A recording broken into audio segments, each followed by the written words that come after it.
Bom dia, estamos começando agora mais um Classe Trabalhador em Debate e nesta manhã recebendo o doutor e professor Pedro Henrique Evangelista, que atua na área de Economia do Trabalho. Seja bem-vindo, professor.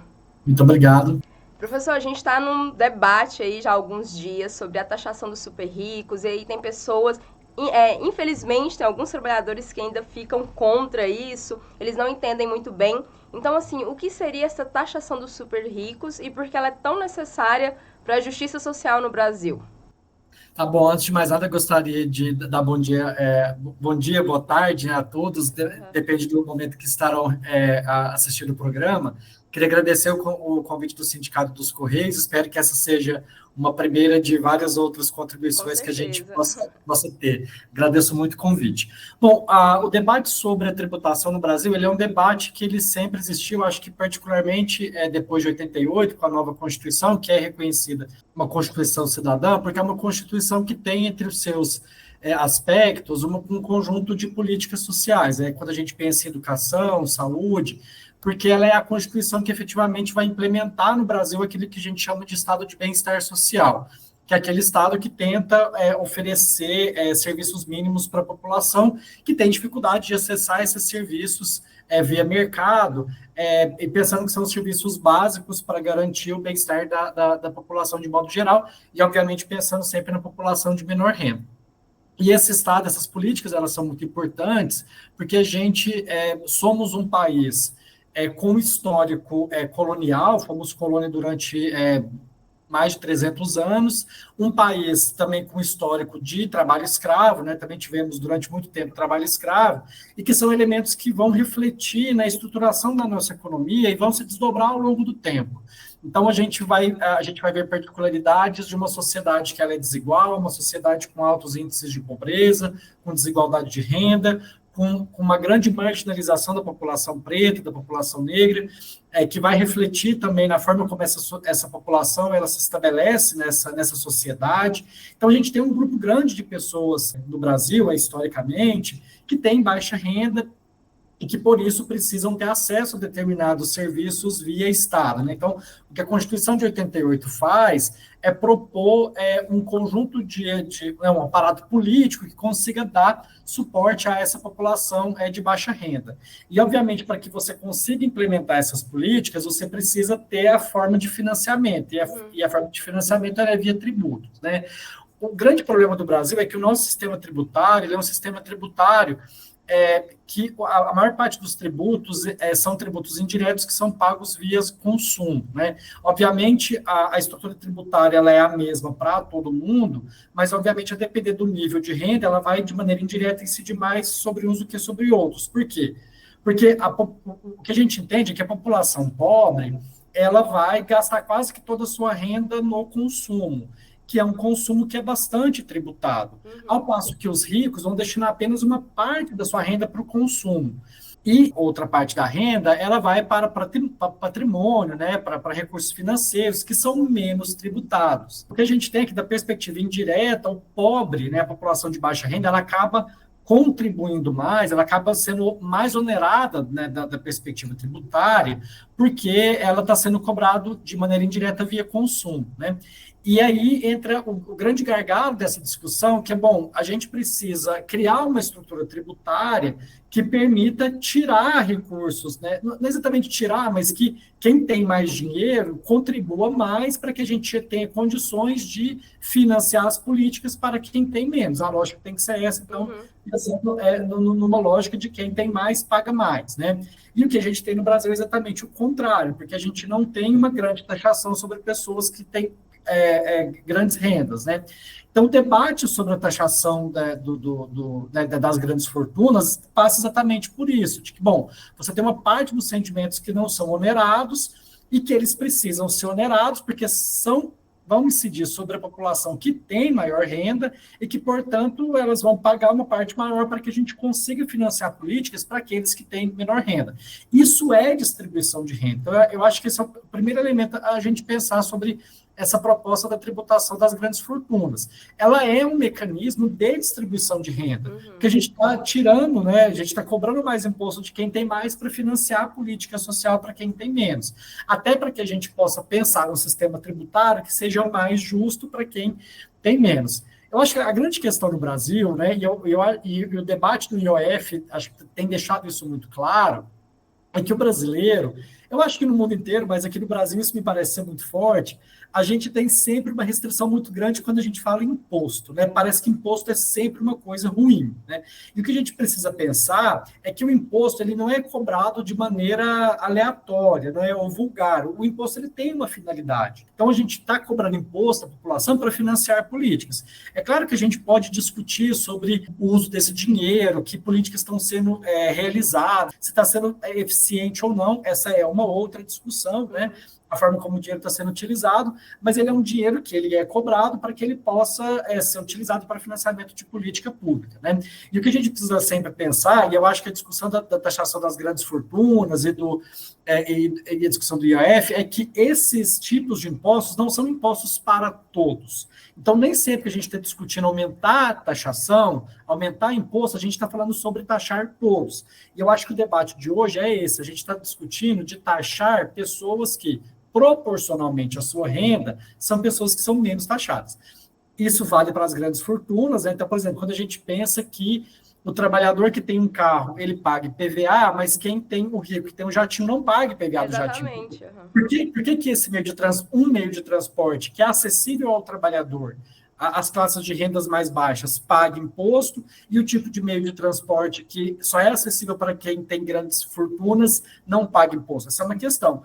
O IOF vai mais ou menos no mesmo sentido. A proposta do IOF, de modificação do IOF, é para você taxar quem tem investimento financeiro. Quer dizer, eu não estou tratando exatamente da população de baixa renda. Esse é um imposto que ele vai incidir mais classe média para cima, classe média alta para cima, né? Porque eu estou tratando de taxar investimento financeiro, né? IOF é imposto sobre operação financeira. Então, é só quem está fazendo operação financeira que vai pagar esse imposto, né? E a ideia é que, bom, então, é uma forma de eu cobrar o imposto de quem ganha mais dinheiro para poder equilibrar as contas do governo, né? E aí a gente precisa desvulgarizar o debate, né? Para dizer, olha, o imposto, ele precisa ser discutido primeiro entendendo que imposto é esse sobre quem ele vai incidir, né?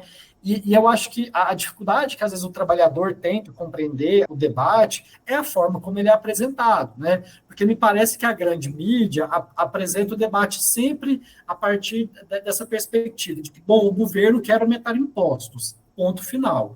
E, obviamente, quando se fala isso, a sensação que se tem é, bom, vai aumentar imposto para todo mundo. Só que nesse momento, né, que a gente está vivendo agora, a gente está discutindo impostos que são muito particulares, que é um tipo de imposto que não é para todo mundo, é um tipo de imposto para quem ganha mais rendas, né? E aí eu acho que até mais do que o IOF, porque o IOF me parece que ele tem sido utilizado mais como uma saída do governo para tentar uma fonte de financiamento para equilíbrio de rendas. Eu acho que a discussão do imposto sobre as grandes fortunas ele é até mais relevante, porque a gente está discutindo uma coisa que é até mais estrutural, né? Bom, a gente precisa avançar para que essas pessoas que ganham mais dinheiro paguem mais impostos. Sim, e isso fica muito claro, né, quando você fala da questão do carro e do jatinho. Eu acho que esse é um exemplo muito, assim, claro. Clássico. E tem a questão também, por exemplo, a gente que às vezes está na periferia de Goiânia e tal, Vila Pedroso de Goiânia, você comprar um arroz, você está pagando ali, sei lá, 10% de imposto no arroz. Isso. Mas quem compra o arroz lá no Alphaville também, às vezes no Empório X, também está pagando 10% de imposto. 10% exato, né? E a perspectiva é sempre pensar de que, bom, ok, está incidindo 10% para todo mundo, né? Agora, a pessoa que está comprando o arroz na periferia, ela tem uma renda X, enquanto que a pessoa que está na Alphaville, ela tem uma renda de 30X, né? Então, o peso desse imposto, ele é diferente para essas. Por isso que a gente precisa pensar em mecanismos, e aí eu acho que a gente está há alguns anos discutindo reforma tributária, pensar em mecanismos, bom, para alguns alimentos é difícil você, né? Porque como é que eu vou determinar o arroz que o rico compra, o arroz... Isso, é difícil, né? Então, para determinados produtos, o imposto de fato tem que ser o mesmo. Mas é possível pensar em mecanismos para você taxar elementos que estão acessíveis só. Então, né? Você vai taxar investimento financeiro, você vai taxar esses tipos mais particulares de transporte, né? Tipo, o jatinho, né? Taxação, né? Aí sobre heranças, né? Que aí incide sobre as grandes fortunas, né? E algo que em outros países já é bastante comum, né? Por exemplo, na Espanha, é muito comum que as pessoas elas não consigam acessar suas heranças, porque o imposto que se tem que pagar por isso é tão alto que elas preferem abrir mão da herança do que pagar o imposto para ter acesso. Por quê? Porque aí, nesse caso, o bem vai para o Estado e o Estado vai utilizar esse bem para fazer algum tipo de política pública. E aí, mais uma vez, a gente sempre tem que discutir a forma como o dinheiro está sendo utilizado, né? Isso precisa ser discutido. Se ele realmente, se a gente consegue andar pelas ruas e ver política pública, se a gente consegue ver melhoria na estrutura das cidades, essa é uma outra discussão. Agora, para que a gente tenha isso, a gente precisa criar os mecanismos de financiamento. E eu acho que uma questão, assim, igual do IOF, por exemplo. Às vezes, quando a gente ouve, né? Quando eu ouvi pela primeira vez, nossa, é ruim porque eu viajo pra fora. Mas, e aí a pessoa que compra uma blusinha na Shein ou no Shopee, às vezes também, é ruim porque vai aumentar a minha taxa. Mas a gente tem que perceber que quem faz essas operações, quem tem investimentos no exterior, vai pagar muito mais. Então, pra Exato. gente, às vezes, aumenta R$ 10 ali. E eu acho que sobre o debate que você teve sobre essa questão da taxação dos importados chineses, eu acho que aí a coisa é até um pouco mais complexa, porque tem um debate sobre o efeito que isso provoca na produção interna, né? Porque uma vez que você está tendo acesso a produtos externos de maneira muito facilitada, isso tem impacto sobre a estrutura produtiva nacional, né? E aí, quando você tem um impacto sobre a estrutura produtiva, você tem uma cadeia de efeitos, né? Porque você pode ter impacto sobre a lucratividade, consequentemente sobre a capacidade de investimento, consequentemente sobre o nível de emprego, né? E aí eu acho que, mais uma vez, né, o grande problema é a forma como as questões elas são apresentadas. E eu, de fato, acho que, por exemplo, o governo federal, eu acho que melhorou, mas tem tido muita dificuldade de comunicação, assim, né? Com as grandes massas, para explicar o passo a passo do porquê que isso está sendo feito. Porque se você não explica, as pessoas vão de fato achar que elas estão simplesmente sendo taxadas, e ponto final, né? Enquanto que, do ponto de vista interno, você tem uma cadeia de reações, né? E que a gente tem um histórico que não está muito distante, que a gente pensa que isso já aconteceu no Brasil, né? Então, na década de 90, no início dos anos 90, a gente passa por um processo de abertura comercial muito grande no Brasil. O Brasil era um país relativamente protegido, né, da produção externa, era um país protecionista, tinha até então os esquemas das listas de importações, né, então tinha os produtos que eram mais e menos taxados, dependendo do que se produzia, né, internamente, e isso acabou nos anos 90, né, e o resultado que a gente viu foi uma destruição da nossa indústria, né, a gente na economia chama de processo de desindustrialização, porque a nossa indústria não teve capacidade de competir com os produtos industriais, que eram mais baratos, né, os importados. A correção disso, né, ela não foi feita até hoje, a gente está tratando de coisas que aconteceram há 30 anos atrás. Então, a gente precisa ter, essas políticas precisam ser muito cuidadosas, porque elas podem ter efeitos no médio e longo prazo, que são muito mais problemáticos, e depois vão incidir sobre essas pessoas que hoje são beneficiadas, né, pela ausência de uma taxação para comprar um produto na Shein, mas não conseguem perceber o efeito que isso pode ter no médio e longo prazo, né? Produção interna, para geração de emprego, né? Enfim. Sim, principalmente quando a gente pensa em roupa, aqui em Goiânia a gente tem o polo da 44, por exemplo, e é um setor que acaba sendo impactado negativamente, né? Quando você aumenta o consumo de roupas da China, por exemplo. Exatamente, né? E veja, aqui em Goiânia é um setor que, né, emprega, eu não sei dizer se numericamente quantas pessoas, mas é um setor que emprega muita gente, né, que gera muita renda, que dá muita dinamicidade para o mercado. Então, pensa na quantidade de feiras que a gente tem em Goiânia, né? Na quantidade de feiras e feiras que vendem roupas, que vendem, né? Muitas vezes que são roupas de produção interna mesmo, né? Então, o efeito ele pode ser muito devastador, né? Então, a política ela não pode ser ela precisa ser muito bem pensada, assim, né, do efeito que ela pode provocar, porque ela não é imediatista, né, o efeito não é imediato sobre, bom, então agora a minha blusinha da Shein vai ficar um pouco mais cara porque eu tenho que pagar imposto, né, é pensar no efeito em cadeia que isso pode ter na produção interna, né. E, por outro lado, com essa taxação dos super ricos também, haveria isenção para as pessoas que ganham até 5 mil. A gente precisa deixar claro o tempo todo, porque a gente sabe que a maioria do trabalhador não ganha mais do que 5 mil reais. Exatamente. Eu acho que tem uma questão que me parece mais complexa, porque desde a Constituição, né, de 88, o grande debate que se tem é qual a nossa capacidade de financiar essa Constituição que criamos, né? E aí eu acho que sempre pega na discussão da estrutura tributária e das reformas tributárias, porque, bom, a gente precisa repensar para criar os mecanismos de financiamento. E aí eu acho que os governos que se preocuparam mais em fazer uma discussão séria da reforma tributária, eles sempre vão encontrar essas barreiras bom, como a gente consegue fazer uma mudança relevante, uma mudança estrutural na estrutura tributária, para que a gente consiga efetivamente ter uma lógica tributária que seja minimamente justa, né? E é muito difícil você fazer essas mudanças muito grandes, porque essas mudanças elas passam todas por um congresso, que é um congresso que é historicamente também elitista, né? Que sempre esteve ali defendendo interesses das elites e que me parece que ao longo das últimas décadas essas elites elas se fracionaram em grupos de interesse menores, mas que continuam defendendo os interesses da elite, não exatamente o interesse do trabalhador.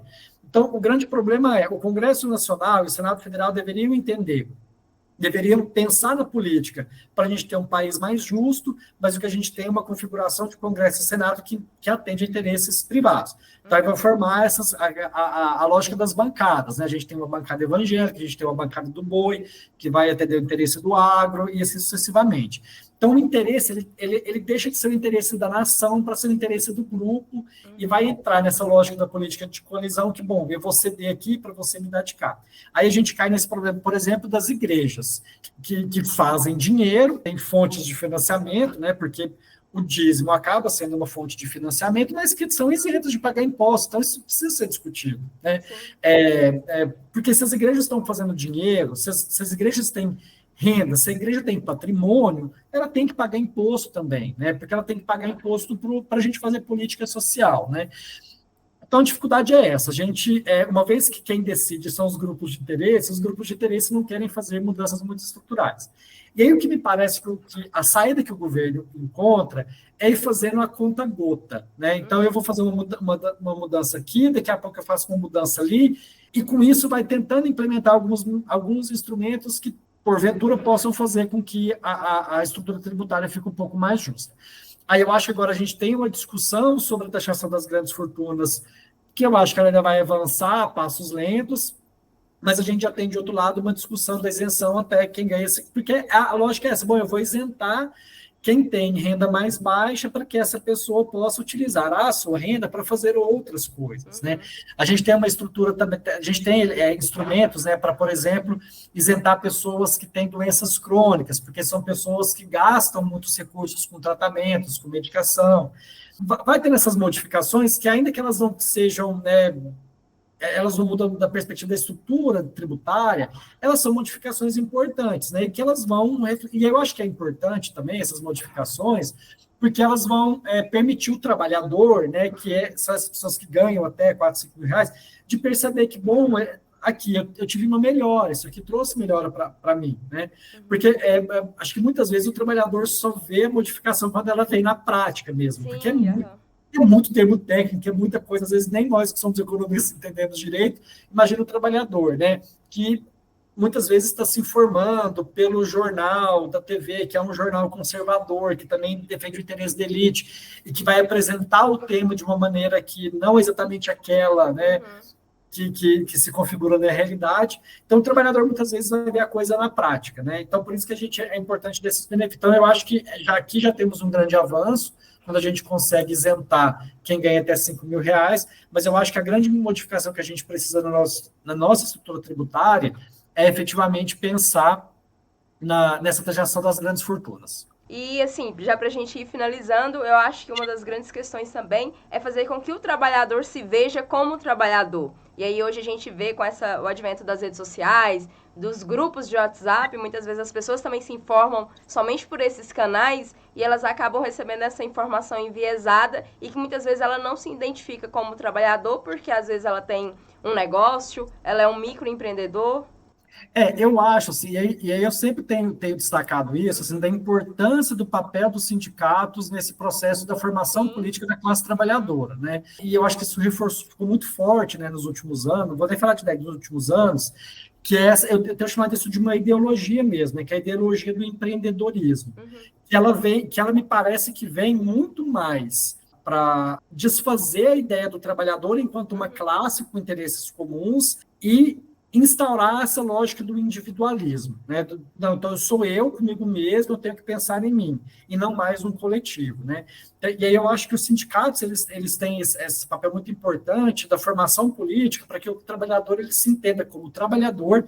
Eu até sempre falo com meus alunos, né? Falo, olha, vocês que são da nova geração, vocês devem chegar na empresa e vocês não são mais trabalhadores, agora vocês são Colaboradores. colaboradores. É um monte de. Falei, não, vocês são trabalhadores que estão sendo explorados por um capital para geração de lucro. É isso.